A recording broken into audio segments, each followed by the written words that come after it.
Hey everybody, Bill 1911 here. Check these guys out. We're here at the auto show. We're looking at some of the neatest vehicles. Look at this six-wheel Jeep.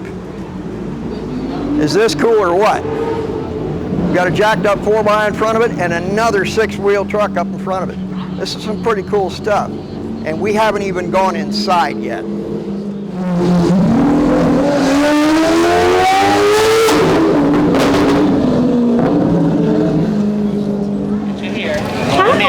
Hey everybody, we're here with Nina. We're at the auto show. So Nina, can you tell us a little bit about what you do here? Sure, of course. I am actually a brand ambassador for Chevy. And today we have 4 models that you can have the chance to go ahead and test drive. Oh, that sounds very cool. So it's an awesome auto show and a great opportunity to come in and have some fun. That's fantastic. We love test driving things. Yes. So we have 4 different cars over here. Like I said, we have the 1500, 2500 Colorado, and the Transverse as well. That's very cool. So 2 of them are trucks, and the other one is just Blazers. Yeah, okay, Blazers. Right. Okay. Yeah. That's very cool. So please come on by and have some fun. And then you also get a $10 gift card in return as our thank you for trying our beautiful brand. Thank you so much, Nina. We appreciate it. You have a great day. All right, honey, you too. All right. Hey, everybody. Bill 1911 again. Hey, we're here with Adrielle and Mo. These guys are some of the unsung heroes that we don't see, that without them, the auto show doesn't take place. I mean, think about it. You got to have somebody to pass out these programs and all the rest, and these guys are here doing a tough job every day. And so we appreciate them. We just want to give them a shout out. Thank you. We greatly appreciate it. All right. One more time. Thank you. We greatly appreciate it. All right. Adrielle? Thank you. All right. So what are you doing, Bill? Here we are trying to fill out something on a computer device here, and we're talking about somebody who's technologically challenged on this. I'm pretty good at pulling triggers on guns, but pulling triggers on these, not so much.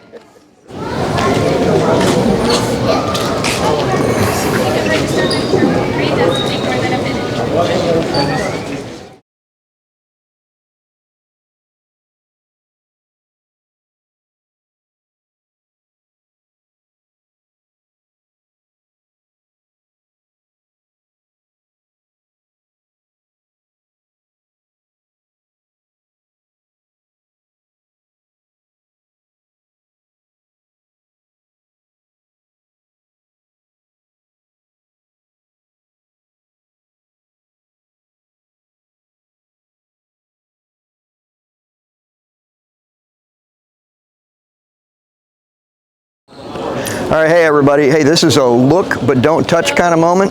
So you say you want a Ferrari? Right here is a Ferrari. Look at this guy. Okay, check out this engine.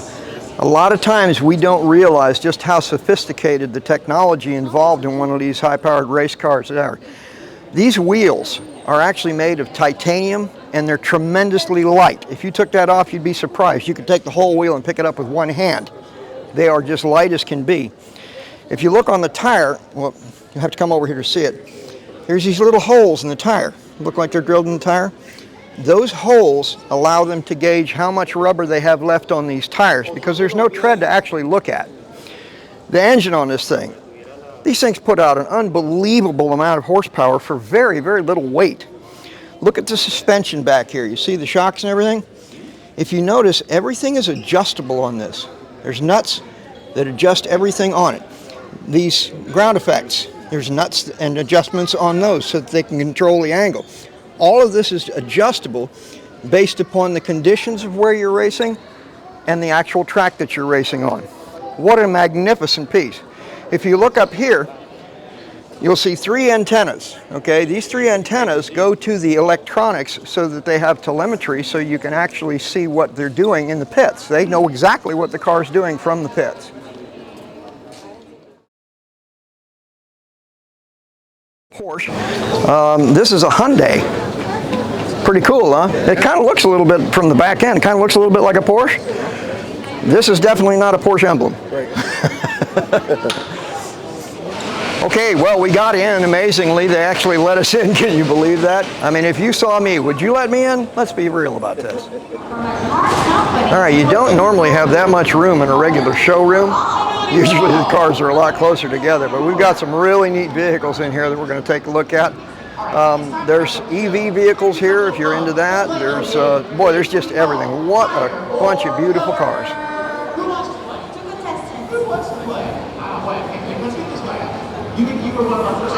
You were one of the first ones here, so.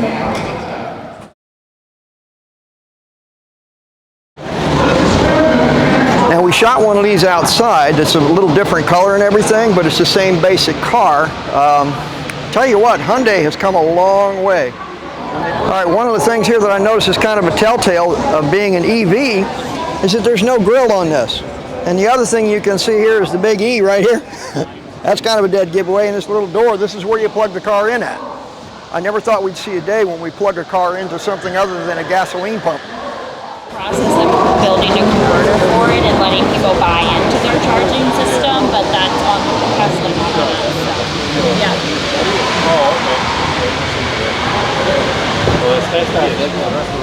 Huh? Exactly. Yep.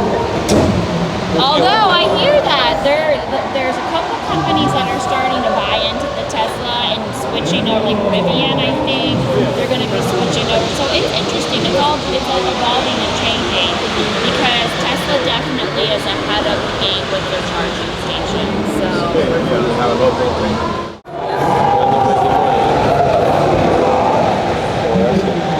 Right, I was just hearing that Hyundai has gas cars, they have hybrid cars, and they have plug-in only cars. So that's kind of cool.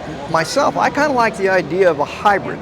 But one of the things I've always thought was really cool is one of the most efficient means of transportation in the world is actually locomotives, believe it or not. Yeah, a lot of horsepower. They got a big diesel that runs a generator, and then the generator runs the electric motors that actually drives the locomotive. And it's an extremely efficient power system. And for years I wondered why they didn't do that with cars. Well, that's kind of what they're doing now.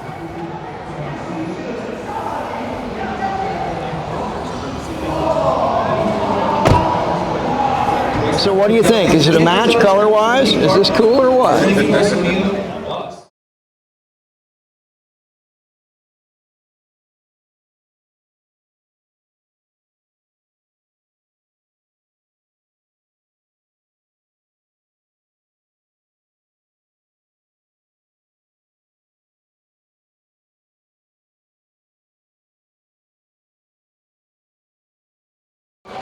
Just to show you, Hyundai has a whole line of different cars.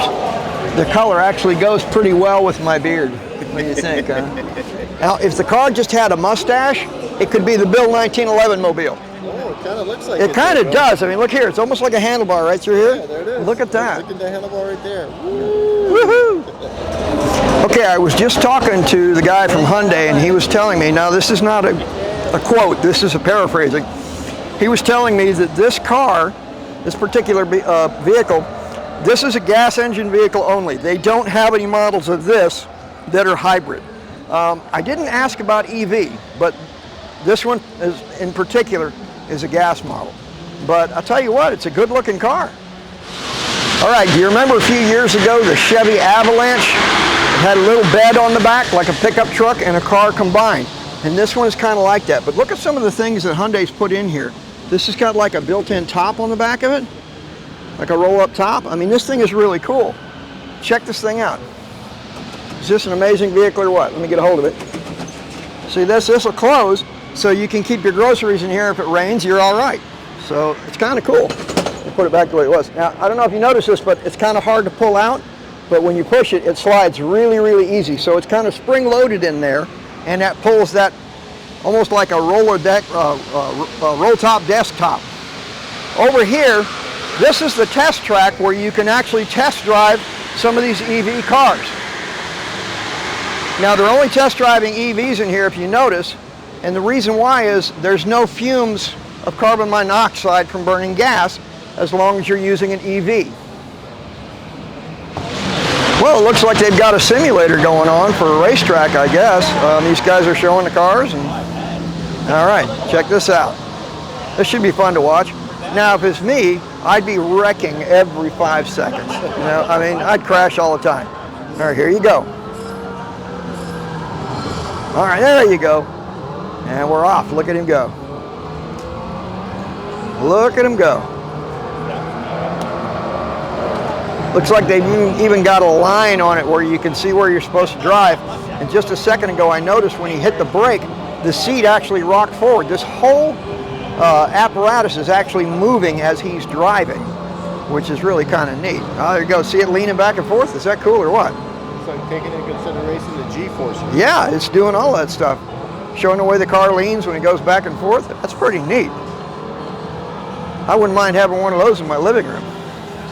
Y tecnología de punta para satisfacer sus necesidades. Si estás buscando vehículos eléctricos, tenemos diferentes opciones. Tenemos vehículos híbridos. You know, back when I had knees, getting into a car this close to the ground was a lot easier than it is now. And apparently this seat is adjusted for somebody that's a lot taller than I am, because I can't even reach the pedals in this thing. In other words, if you are a tall guy, there's a lot of leg room in this car. It's pretty impressive how far back this seat goes. As I look in the back, it's got a full-size back seat. It's not one of those little things like you feel like you're sitting on a little bar. So this is a pretty nice car. The last time I got into a Hyundai, one of the problems I ran into was that the windshield was at such a slant, I felt like my head was about to hit it. It's not that way at all in this car. I've got plenty of headroom. It looks really good. Okay, we're going to get to be able to do a little bit of a test ride here. Now, they're not going to let us drive the cars. As you can see with these plastic barriers, if it was me, I'd probably be hitting every car in the room after running through the barriers. If it was my cameraman, it would definitely be that way. All right, now to get myself in here. Bad knees. How are you? Very well. How are you doing? Well, I'm breathing, so I didn't do anything. I love that. I didn't do anything major league wrong last. It didn't have to kill me. So. Okay. I don't know if I will survive in that case. I am just kidding. Yeah. So my name is Gianfranco. I have a little bit of a Brazilian accent for you, so forgive me. That's and if you could, hello. If you could buckle the belt so the car won't be beeping the whole time on the back seat as well. Buckle your belt, cameraman. See the barrier here. The car gonna turn on the cameras for me, and I can go around here, and I can see how much space I still have from the nose of the car in. It's touch screen. I can see any angle I like. I can see from the top. I have the 360 here in real time as well. As soon as I reach 7 miles per hour, it turns off the camera, so that way it won't distract the driver. Everything about this car here is amazing. So this is the Ioniq 6, the sedan version of the Ioniq 5. All these cars are built on top of the same platform. If you go check on the Kia booth, the Kia EV6 is also built on top of the same platform. Of course, the car is a Hyundai product. Hyundai is the mother company and also has Genesis, right? So Genesis being the luxury division. So talking about Genesis, the GV60 is also built on top of the very same platform. And soon to be the Kona EV. The Kona EV is going to be built on top of the same platform as well. And they have identical charging speed numbers. They have identical numbers for the batteries as well. What Hyundai did with that, they call this the global modular platform. They're sharing the same platform within the brands, which is a genius thing, and they can build any car on top of it. So what Hyundai wanted was to build the best electric vehicle on the market, and they did. So if you look all the trophies we have and the glass shelf on the showroom, will show you that when the Ioniq 5 came out, it was winning everything. The best electric SUV, the best electric vehicle, the best everything. And the Ioniq 6 is no different. Now this car here was 100% designed in the wind tunnel. And what with that, if you think about the Ioniq 5 doing 305 miles in 100% of battery, the sedan with this very good slipstream shape, it can do it 361 miles in 100% of a battery. And I have my dash here with red accents. I will show you something as soon as I straighten my steering wheel. We have these 4 dots on the steering wheel. I hear that people saying that this is Morse code for age, and if I go to eco mode, it flashes green. I'm gonna make the corner here, but if I click the button again, we are going to normal mode. In normal mode, I will show you that it will flash light blue. So look at this. and now I go to sport mode and it goes to flashing red, and now all the red accents on the cluster as well.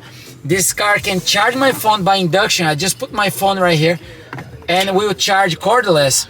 And it's not only that, it's fast charging cordless. Every time I go around 3-4 laps, it charges my phone about 4 or 5%. It's amazing. Fantastic. May I ask you a question real quick? Yes. I kept noticing on the dashboard as we'd get close to things, it would show on that side like Yes. a little green window, and that's like a collision warning? It's showing that I'm too close to some object. It's a collision warning, and it's in the same bubble here. If I put my blinker on, it will actually show me the blind spot, show me what you see on the mirror, gonna pop right here. That's fabulous. Thank you so much. You're very welcome. We Have a appreciate very the good drive. day. Thank you. You're welcome. How are you doing? Well, I'm doing good. I woke up this morning. I'm still breathing. My wife hasn't killed me, so, you know, that's going some. I mean, hey, you got to take that into consideration. So what did you guys think of the sedan?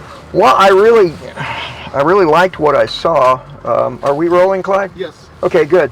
I really liked what I saw. I really liked the dashboard. I liked the way, I mean, it's phenomenal how much the car does. It looks at what's beside you. It shows you all this stuff to show collision warnings, all that stuff. I mean, it's really cool.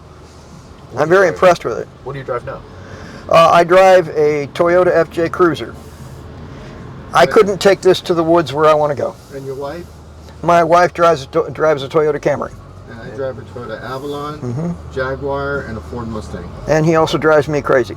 And my Kidding, daughter kidding, used kidding. to have a Toyota Elantra, 2011, but her boyfriend wrapped it around the telephone pole. Oh no! I hate it when that happens. And he came out unscathed, so it's a very safe car to get into a car accident in. Yeah, they are very safe. But I've read some pretty good crash warnings on these things too. That they hold up pretty well in a crash. They do.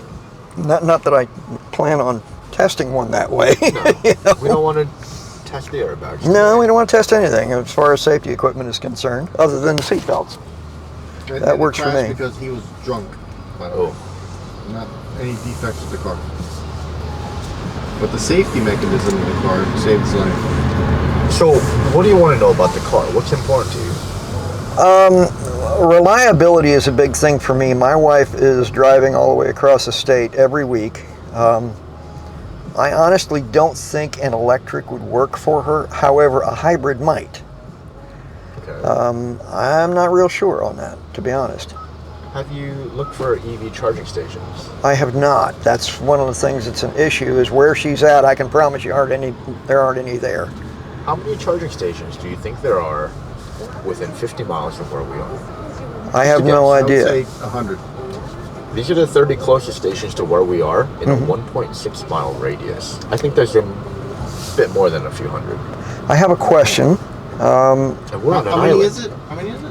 The closest 30 30. Okay. are 1.6 miles from here, right in this Right. spot. I just pulled this up now. 30 charging stations. Yeah. Within 1.6 miles, And the That's very good. computer will actually tell you where they are.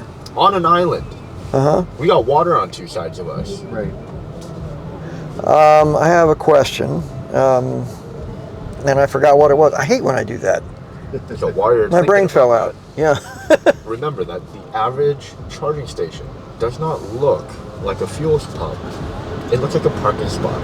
Right. So unless you're looking for them or you own an EV, you've driven by them and just never realized that Probably it's a never charging saw station. them. Right. Oh, yes, I've seen, yeah. That's very true, because I'm not looking for them ever.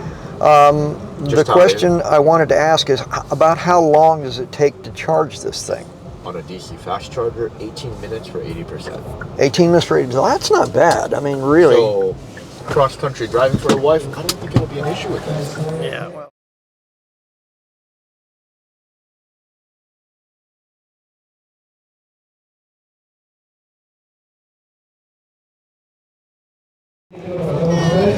Sorry, uncooperative knees. All right, well, there we go. Hey, that was a great little test ride.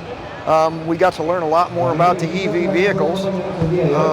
They're pretty cool. I tell you what, they've come a long way in a very short period of time. Okay, this is the new Ford Bronco. It's size-wise, it's about the same size as that old 1968 one that was really small and really cool.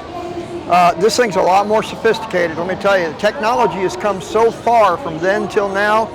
It's like comparing apples and oranges. And the luxury inside of these things is just amazing. The seats are nice. Everything in this thing is amazing.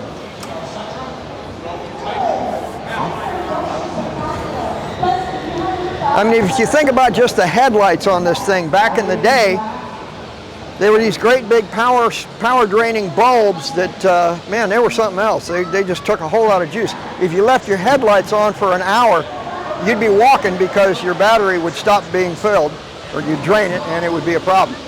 This thing's four-wheel drive. If you look underneath, it's one of the rare cars nowadays that actually has a frame underneath it. And that's really cool. Display. If you can hear the sound of my voice, head on over to the center display or speak with a knowledgeable product specialist, because every driver over the age of 18 will receive a lot of cars nowadays are unibody. But if you look at this Bronco right here, it actually has a full frame underneath it all the way around. Super easy. Look at that. How about that? Is that cool or what? That makes the car a lot more rigid. So if you're off-road and you're going up and down and all this stuff, the car holds up a lot better. Unibodies eventually, because they flex a lot, you end up with fatigue and you end up with stress cracks and things like that. This here doesn't have that. The frame is solid and the car is mounted on rubber mounts, so the body can actually move a little bit around on the frame and nothing gets fractured. So that's now standing hairstyle. I like it. Same barber. Right. Same barber, yeah. Yeah. Goals, I like that. Yeah, and apparently he has the same idea about what's a nice color. Yes, sir. Yes, sir. Have a great day. Doing the basic isn't like a dance. Do the basic, nothing like that. Back in the day, they had names for all your dances. This is more of a basic model. It's a lot closer to the ground. It's still a nice little car, but the thing that I appreciate about this one is it's not hard for me to get in and out of with my crappy knees, because my knees are terrible. And this is actually comfortable to get in and out of, okay? And when you lean back in the seat, you've got a little bit of headroom going on here. It's pretty nice. You got all the electronics in this thing. Man, this thing will sing you a song, it'll do you a dance. It's pretty cool.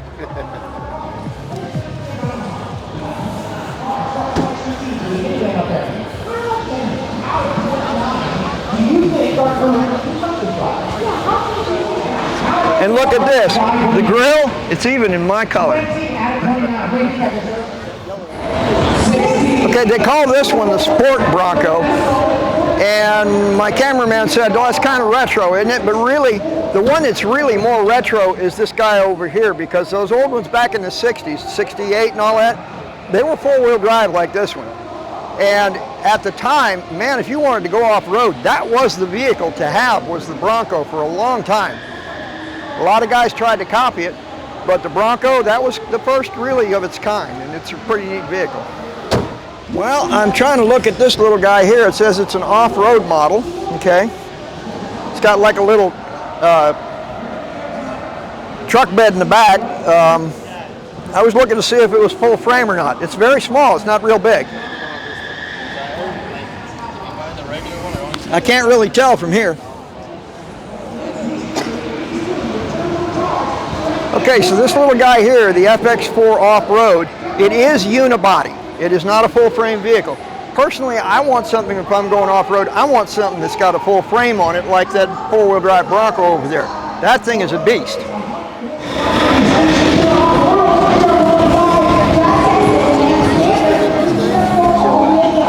Kind of reminds you of the old Mach 1, doesn't it?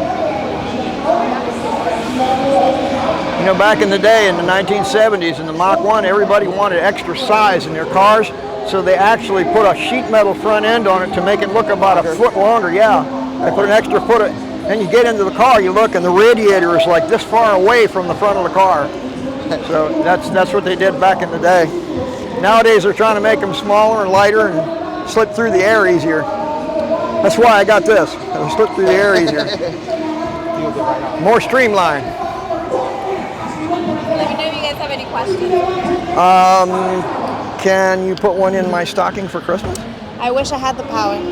I wish you did too. Because I'd put one in mine too.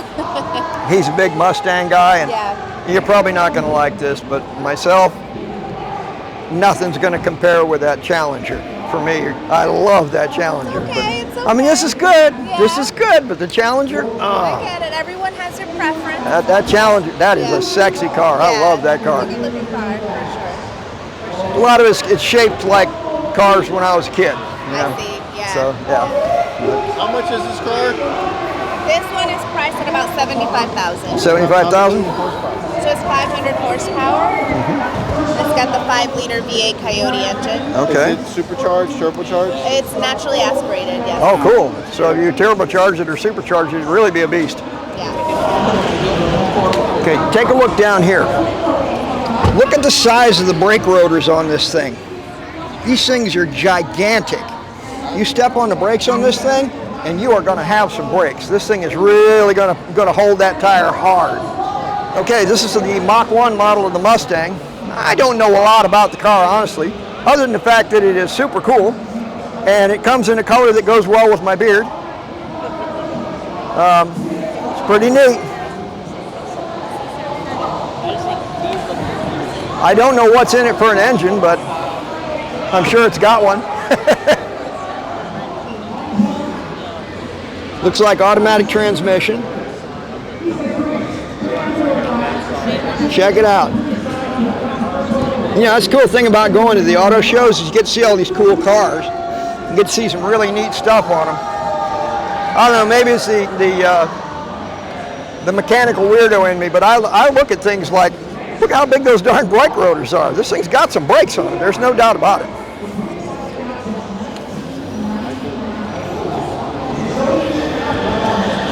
So welcome to the ID4. The ID4 is the first fully electric vehicle being manufactured by VW here in the USA. Up next, I'm going to do the demonstration for the pickup. So Okay. hold on tight. Okay. Okay, I got hold it on tight. I'm holding on to my tights. Okay. Let's go. Wow. Holy moly! Holy slow! You can't say holy S on the air, dummy. Oh, sorry. Okay. Well, it certainly flies. I'll give it that. So, have you ever taken law enforcement pursuit driver training? It's not too far off. So the mileage, the range you get for in the battery is going to be 275 miles. Wow, okay. And you have two types of chargers, level 2 and level 3. Level 2 charges the 220 outlet, the one you'll be installing at home. That's going to take 7 to 8 hours to charge from 10% to 80% of the battery. Okay. And then you have the level 3 charger, which is the fast charge. That's going to take 30 to 36 minutes to charge from 10% to 80% off the battery, yes. Okay. Starting price on the ID4, $39,000. Fully loaded, you're looking at around $54,000. And that concludes our ride. Well, thank you so much. You're welcome. Rain, like the weather. Rain, like the weather. Well, Rain, thank Nice you to very meet you much. as well. Thank you. All right. Never dry up, okay? Never dry up. I always keep raining. keep hydrating. Always keep raining. Keep hydrating. There you go. Thank you. And you heard it from Rain. There we go. Well, it's pretty cool. Oh yeah, it's our quickest yet. Well, do you think you could maybe, if I give you my address, you can come and bring one of those and stick it in my Christmas stocking? That'd be great. Or maybe two. Yeah. You like the brochure? Look at that. I'm not sure whether it's 73 or not. I don't know. I don't think it is a 73. I don't think the windshield is curved. Without the curved windshield, it's not a 73. And look at that. Look at that old Beetle. Is this thing cool or what? I used to drive one of these when it was the most uncool vehicle in the world. Mine was a 1959 and had a roaring, screaming 36 horsepower. Unbelievable. Can you imagine that? 36 horses? That was it. I mean, if you're going downhill and you stomped on the gas, the momentum of your foot would give you a little extra speed. That's how unpowerful it was. It was a dog, but it sure got me to school and back, and it worked every time I turned the key. Here is a Porsche. Now, Volkswagen, just so you know, is German for the people's car, or the wagon of the folks, Volkswagen. That's what it was. So, how about this one in John Deere green? Check it out. The John Deere mobile. Is this cool or what? And you remember we were talking about the rotors a little bit ago? Look at the size of the rotors on this thing. Those bigger rotors, what it means is that you have a mechanical advantage. The further out you are from the center of the hub, the more torque you get when you step on that brake. The more control it has over the wheel and the faster it stops it. So these are going to grip really hard. Also, if you notice, they're full of holes. They've got holes drilled in them. That's to cool the rotors so they don't get hot. Remember, this thing's going to be running around the track a lot. And so those rotors are going to get hot. Every time you go into a corner, you nail on the brake, then you're on the gas. You're nailing the brake, so they get hot. And this helps to cool them down so they don't overheat. Right? Hey everybody, we're here with Lana. And Lana's going to tell us a little bit about their business here. This is exotic car rental. So apparently you can rent exotic cars like this one behind you? Yeah, exactly. So you can rent exotic vehicles here. We do chauffeur services. We also sell cars. It's just not our main thing. So like, for example, rent out a car. It's been in our fleet for a while. We're like, okay, hey, let's sell it. People really enjoy it. We also do membership services, so for people who rent often, they kind of get those advantages. We host events, and we're hosting our first car rally November 3rd and 4th coming up right now. So very cool. Really exciting. Well, looking at what you have, I would imagine your overhead's pretty expensive on this. Overhead? Okay. Yeah, I mean the cost of the cars to buy them and have them for rentals until it's time you sell them. I mean, I know you get a lot back out of it, but... I mean, it depends. So like some of these cars we own, but we only own about like 20% of our fleet. Really? Yeah, so all the other cars that we own are actually people who will come and say, hey, look, I'm a snowbird, I'm from Canada, New Jersey, New York, whatever. I'm not using it during these months. I just want to make a profit out of it. And so they make money off of that, and you guys make profit off of renting the car out. Yeah, exactly. Great it's deal. Also just like, it's theirs, they take care of it. We're like, hey, we need to do this, that. And we also get to feed our business, but then they also get to benefit from it, and we also get more cars in our fleet. Like, our fleet is ginormous, and we're one of the biggest exotic car rental companies in the United States because of that reason. Because we figured that out, essentially, and worked that between our clients. So if I was going to rent something like this beauty behind you over here, about what would that cost me for day or week, or how do you rent them? Yeah, so we do minimum a day, and so we do daily rentals essentially. And this car is the Lamborghini Huracan Technica, which is the newest Huracan model, and it rents for $14.95 a day. Okay. Which is awesome because this car just came out. Like it's actually one of our investors' cars, and he was like, "Yo, I want to put it in the fleet. I want to sell it in a few months, but I want to rent it for now." And this car has 80 miles on the dashboard. We literally got it in like 2 weeks ago. That is very cool. It's awesome. So I think it's kind of interesting because for people like me who love cars or people who are interested in these exotics, this just came out. You don't have a lot of access to it, but you can actually test drive it if you just want an experience or if you want to buy the car, you know? With my knees, I would never be able to get in and out of it for very long. That's me too. I'm 22 and I'm like, guys, oh, this hurts. Yeah. Well, Lana, we'd like to thank you very much for taking the time to talk to us. It was our pleasure to meet you guys. And I love the concept of your business. This is great. Yeah, I think it's super awesome. That was one, I was looking for like automotive businesses to work at. I'm just out of college right now. And I found MPH Club. I interned with them last summer. And I thought it was super dope, kind of their entire concept, because you get to work with like multiple different car brands. You get to constantly be surrounded by that. And it's not just like a dealership where it's like, hey, here's some BMWs, hey, here's some Ferraris, and it's only that. Like you get to see new cars come in and out every day because there's rentals happening all the time. Do you get to drive any of them, or? Not yet. Not yet? I'm convincing the owner. Like, hey, look, this is what I did. Here's all my work. Now can I drive a car? Oh, that'd be cool, so, yeah. Trying to get there. The owner is Lee Sistiel.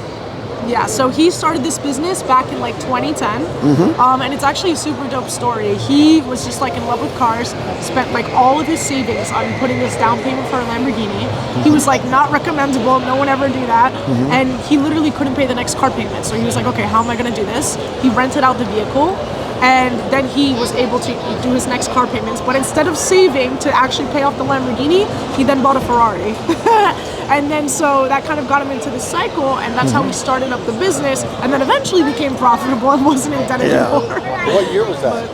I believe it was around 2010, because that's when MPH Club started. I don't know how many years in advance before that he started it, but once he did that, it kind of just started going. It was on a roll. It was very quick. What's your website?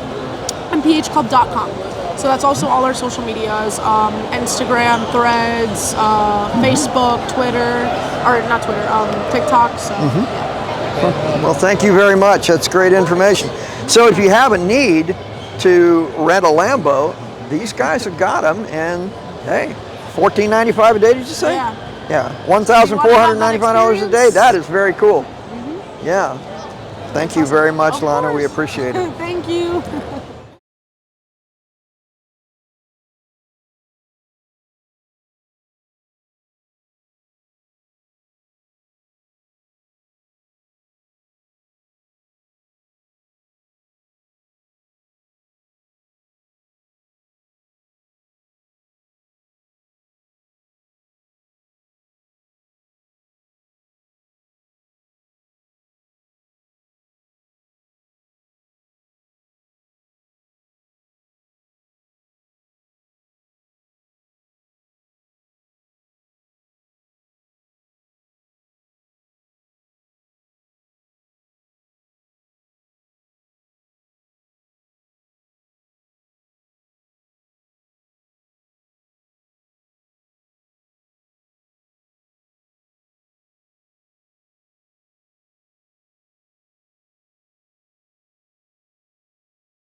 Check these guys out.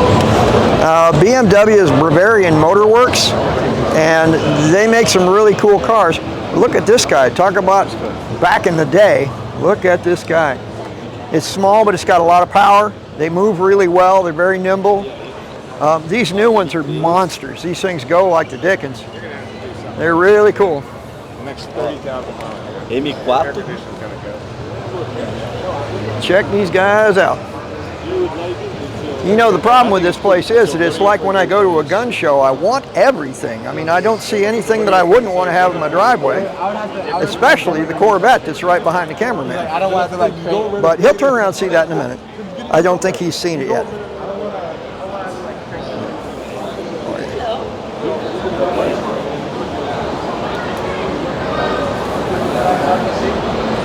Okay, so take a look over here. We've got the old Corvette. Look at her, check her out. Yeah, it's a Corvette Stingray. Yeah, it is.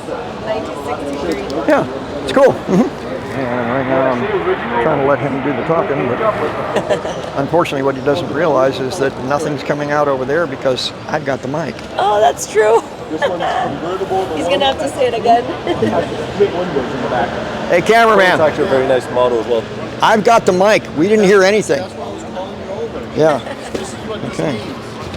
All right. So, all right, can we do that again? Talk about the car again? Yeah. So this is a 1963 Corvette. This one's convertible. There's also a coupe version, which means hardtop. Comes split window in the back. That's what makes it distinct. You'll have the back with two windows, something separating it down the middle. Oh, cool. The car, all the pieces are original, coming from the rims, the engine. The paint color is original.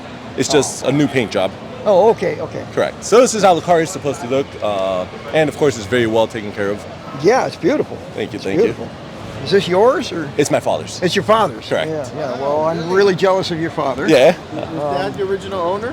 No, he wasn't. That's fine.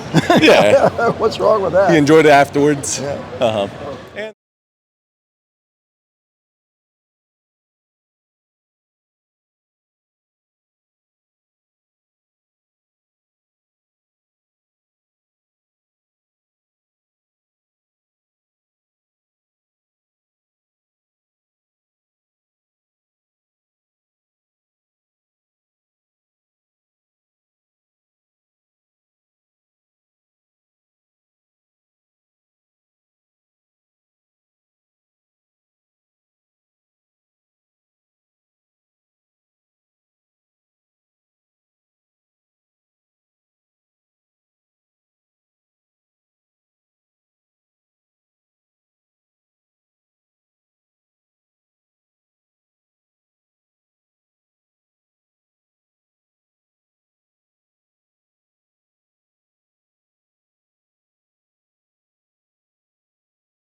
This is a Nissan. It's got a pretty good sized turbocharger on it. It's got a lot of chrome. It's got, I don't know if you can see this, but on the hood up here, this is a carbon fiber bonnet right across here. I don't know if it's any kind of structure to it, but it's pretty. Got a lot of bells and whistles. I would imagine this thing probably is fast. That is a huge turbo.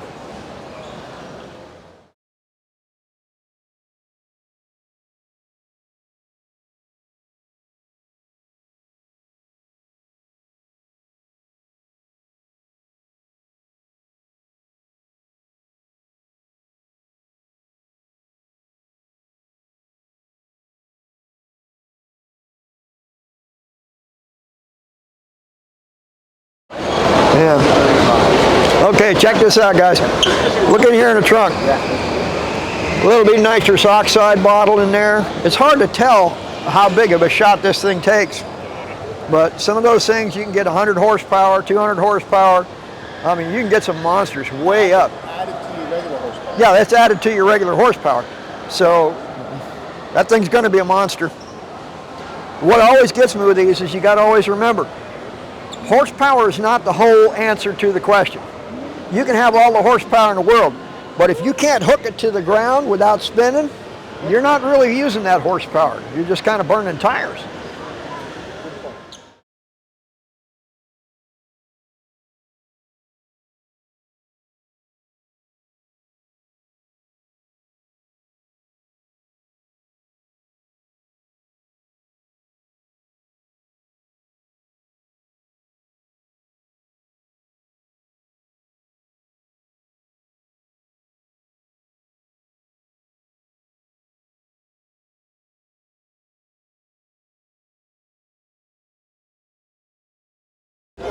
Check this out. Everybody seems to be getting into the act. Everybody wants a hairstyle like mine, even this helmet. Look at that. Do you think I could have that tattooed on my head? I think it'd look great.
Now, dude. Hey everybody, Bill 1911. Hey, we're here today with the guys from Baker Act Customs. Now, you saw the motorcycles that we do. We've got some pictures of those that we showed you a little bit ago, and they're just amazing. Okay, so this is Scott. How you doing? My name's Scott Baker. It's my partner Shannon Fleischman. How you doing? We have go ahead. We have an Instagram and Facebook page. We also have a website, www.bakeractcustoms.com. We sell apparel. Our biggest business is building motorcycles. Come and call us, check us out. Check us out on Instagram, Baker Act Customs, and also on Facebook. All right. Hey everybody, Bill 1911 here. Hey listen, if you're watching this video, if you're enjoying it, don't forget to hit that subscribe button, okay? That's really important to us. And make sure you like us, and by all means, come to visit us at AskBill1911.com.